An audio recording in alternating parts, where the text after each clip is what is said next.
សម្លម្ជូរមកទៀតហើយនិយាយទៅម្ជូរឈ្នះរាល់ពេលវេលាតែម្ដងឲ្យតែដឹកឃើញថាមិនដឹងស្លោអីគឺប្រកាសជានឹកឃើញស្លោម្ជូរហើយត្រូវខែនេះផងទៅដល់ឃើញតគួនឃើញអីខ្ចីឃើញមានផ្កាស្នោឃើញមានកូនកពឹសកូនអីអញ្ចេះទៀតទៅគឺកិច្ចមិនរួចពីរឿងស្លោម្ជូរតែម្ដងបើនិយាយពីស្លោម្ជូរវិញញ៉ាំមិនក៏អត់តលន់ដែរមែនទេបងប្អូនព្រោះរសជាតិគេរៀងបែបលក្ខណៈថាជូរប្រៃហិលអីចឹងទៀតទៅហើយឈ្ងុយម្អមឈ្ងុយស្លឹកម្រះព្រៅអីទៀតចឹងទៅគឺថាញ៉ាំអត់តលន់ទេបងប្អូនអើយស្លោម្ជូរហ្នឹងនេះខ្ញុំមកស្លម្ជូរតាពាំងជូរទៀតណាបងប្អូនតែភាគច្រើនបើខ្ញុំស្លតាពាំងជូរគឺអត់ស្លសុតទេគឺតែងតែលាយបើមិនត្រួយល្ពៅទេក៏លាយតកួនលាយអីចឹងដែរហើយសម្រាប់ឲ្យផ្នែកសាច់វិញគឺមានត្រីកញ្ចុះហើយនឹងមានកពឹសបងប្អូនហើយបន្លែគឺថ្ងៃហ្នឹងមាន3មុខមានតាពាំងជូរមានផ្កាស្នោហើយនឹងតកួនបងប្អូនសម្រាប់តកួនស្លម្ជូរខ្ញុំចង់ប្រាប់ថាតកួននេះគឺស្លម្ជូរឆ្ងាញ់ជាងតកួនធំបងប្អូនរឿងតកួននេះវិញមិនថាតកួនសតកួនក្រហមអីទេគឺជ័រច្រើនអញ្ចឹងហើយសម្រាប់ខ្ញុំគឺខ្ញុំតែងតែបេះតកួនឬក៏ដំតកួនហើយយកមកត្រាំជាមួយនឹងអំបិលបន្តិចចឹងទៅហើយច្បាច់ក្រូចឆ្មាមួយចំណិតចឹងទៅដើម្បីឲ្យឆាប់ចេញជ័រតកួនអស់ហ៎បងប្អូនហើយណាមួយទៀតធ្វើចឹងទៅតកួនយើងក៏អត់ខ្មៅដែរគឺនៅពណ៌ស្រស់ល្អដល់ពេលហើយយកទៅស្លគឺវាស្អាតចឹងណាបងប្អូនការស្លម្ជូរគឺនៅតែដូចដើមបងប្អូនដាំទឹកឲ្យពុះដាក់គ្រឿងកាត់ឆ្អាបមានគល់ស្លឹកគ្រៃរំដេងបន្ទាប់មកយើងជ្រុំអំបិលទុំហើយយើងជ្រុំប្រហុកអីចឹងឯងគឺទូទៅគឺស្លតែអញ្ចឹងទេបងប្អូនហើយសម្រាប់ខ្ញុំ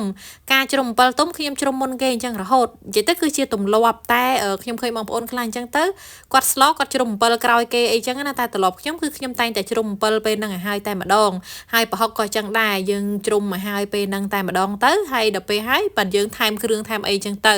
ហើយសម្រាប់សាច់ត្រីដែរបើខ្ញុំស្លត្រីតតែទឹកពុះខ្លាំងបែបហ្នឹងទៅខ្ញុំដាក់ត្រីចូលបងប្អូនអញ្ចឹងថ្ងៃហ្នឹងគឺខ្ញុំមានត្រីកញ្ចុះហើយនឹងកពឹសប៉ុន្តែកពឹសចាំពេលចិត្តឆ្អិនចាំដាក់យើងមិនទាន់ប្រញាប់ដាក់ពេកទេព្រោះអីកពឹសដាក់តែមកពុះទៅគឺឆ្អិនហើយបងប្អូនអញ្ចឹងនៅពេលដែលបងត្រីចូលហើយគឺយើងបងតាពាំងជូរតែម្ដងទៅដោយសារតែតាពាំងជូរយើងដាក់ទៅយូរប៉ុណ្ណាក៏អត់រលួយទៅណាដែរចឹងយើងដាក់មុនគេតែម្ដងទៅណាបងប្អូនហើយគ្រឿងទេសតាមចំណង់ចំណូលចិត្តខ្ញុំគឺថែមតែស្ករប៊ីចេងទឹកត្រីប៉ុណ្ណឹងឯងបងប្អូនអាចបន្ថែមគ្រឿងក្រៅតាមចំណង់ចំណូលចិត្តបងប្អូនបានណាគឺបរិមាណអីគឺតាមបរិមាណចំនួនសម្លរបស់បងប្អូនឯពពុះវិញគឺតែងតែដួសចោលចឹងជាប្រចាំតែម្ដងព្រោះអីធម្មតាគឺឲ្យតែចេញពពុះចឹងគឺដួសចោលហើយបងប្អូនខ្ញុំជាទូទៅគឺមិនពេលដែលខ្ញុំដាក់តកួនឬក៏បន្លែស្លឹកចូលមិនថាស្លអីទេគឺខ្ញុំត្រូវប្រកាសថាទឹកស្លរបស់ខ្ញុំគឺរសជាតិត្រូវចិត្តហើយគឺល្មមហើយទៅខ្ញុំដាក់តកួនឬក៏បន្លែស្លឹកចូលចឹងណាបងប្អូនចឹងនៅពេលដែលយើងដាក់តកួនគឺយើងដាក់កពឹសពេលហ្នឹងតែម្ដងទៅតកួនដែលខ្ញុំស្លនេះរៀងរឹងអញ្ចឹងហើយគឺយើងទុកមកពុះទៅឆ្អិនល្អហើយឆ្ងាញ់អញ្ចឹងគឺខ្ញុំដាក់កពឹសហើយនឹងតកួនហ្នឹងក្នុងពេលតែមួយហើយយើងគ្របរហូតតតែកពឹសក៏ឆ្អិនហើយតកួនហ្នឹងក៏ឆ្អិនដែរតែប៉ុណ្ណឹងគឺរួចរាល់ហើយបងប្អូនបន្ទាប់មកគឺយើងអាចបន្ថែមជាម្អមឬក៏ម្រះព្រៅអីបាននេះក៏ខ្ញុំមានបន្ថែមផ្កាស្នោមកក្តាប់ដែរបងប្អូនដើម្បីឲ្យស្លរបស់យើងមើលទៅរៀងចម្រុះស្អាតចឹងណាបន្ទាប់មកចំណែកឯគ្រឿងដែលឈ្ងុយនេះវិញគឺមានម្រះព្រៅហើយនឹងម្អមនឹងឯងបងប្អូនគឺអត់បន្ថែមម្ទេសអីទៀតទេដោយសារតែម្ទេសដាក់ពីដំបូងហើយជាមួយនឹងគ្រឿងកាត់ឆ្អាបហើយអញ្ចឹងណាតែប៉ុណ្នេះគឺស្លម្ជូររបស់យើងគឺរួចរាល់ហើយបងប្អូនស្លម្ជូរបើចង់ស្លត្រីកញ្ចុះបែបនេះណាបងប្អូនកុំស្លយូរពេកណាព្រោះអីតែយើងស្លយូរពេកគឺថាអាចនឹង